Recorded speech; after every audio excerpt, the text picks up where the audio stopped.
Now, you could be forgiven for thinking that increases in interest rates would translate to better returns on your cash savings, but one look at price comparison websites for bank accounts would tell you otherwise, because banks have been reluctant, so it would seem, to pass on that to their customers.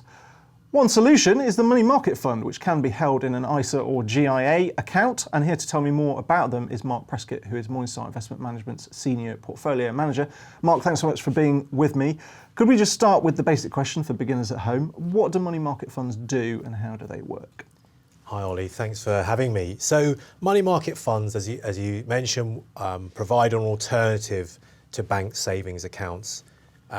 They invest in money market instruments, which I'll talk about a little bit later, but generally they're open-ended funds. They're offering you daily dealing, daily liquidity, can be held in things like an ISA and a SIP. And ultimately their job is to deliver a return commensurate to the prevailing Bank of England's base rate or the base rate of the country of issue. For sure. And how do the rates actually differ from current accounts, and what kind of returns can investors expect there? So for a UK investor, a UK buyer of a money market account, it will be roughly where the Bank of England base rate is, which at the moment is at 3.5%. In the US, you're more likely to get maybe 4.5%, and in Europe down to 2.5%. You compare this to a bank account. So just scanning the papers this morning, HSBC's online saver account is offering a 0.65% return gross of fees. Lloyds are offering their investors 0.6, Barclays around 0.6 as well. So there's a big difference now today, that 3.5 compared to the 0.6 you can get off the high street. And you mentioned instruments, so let's do that. Let's talk about that then. What kind of things do these funds invest in?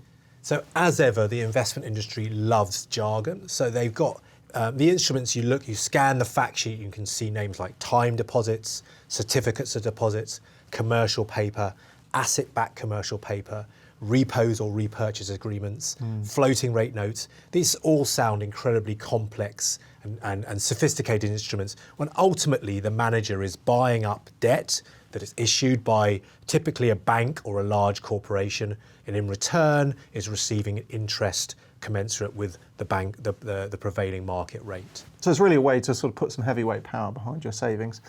How do managers actually boost returns? What are they looking to do?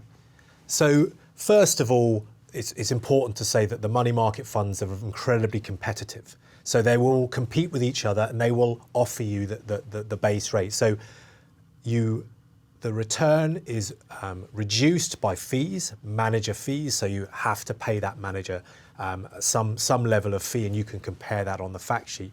But then the manager can look to boost returns firstly by duration management. So buying up debt with slightly longer maturities, other things being equal, the longer the maturity, the higher return. It can also take issuer risk. So a bank domiciled in, say, the Middle East or China would be forced, and with a lower credit rating, be forced to offer a higher interest rate than, say, a Bank of America or a Lloyds Bank issued in the US or the UK. And then just finally, I mean, for anyone at home who's thinking, oh my gosh, how do I go about picking a fund like this? Where should they start? So Morningstar has some categories to help you with that. We've created the money market category and the money market short-term category. And there's categories in sterling, euro and USD.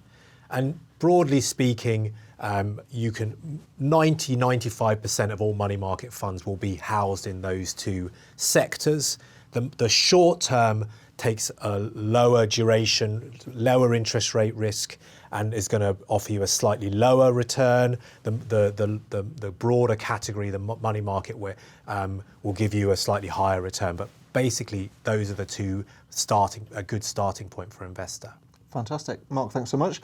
If you are interested in interest rates and beating inflation, check out our near daily updates on the situation in the UK at the moment on morningstar.co.uk. Until next time, my thanks to Mark. I've been Ollie Smith for Morningstar.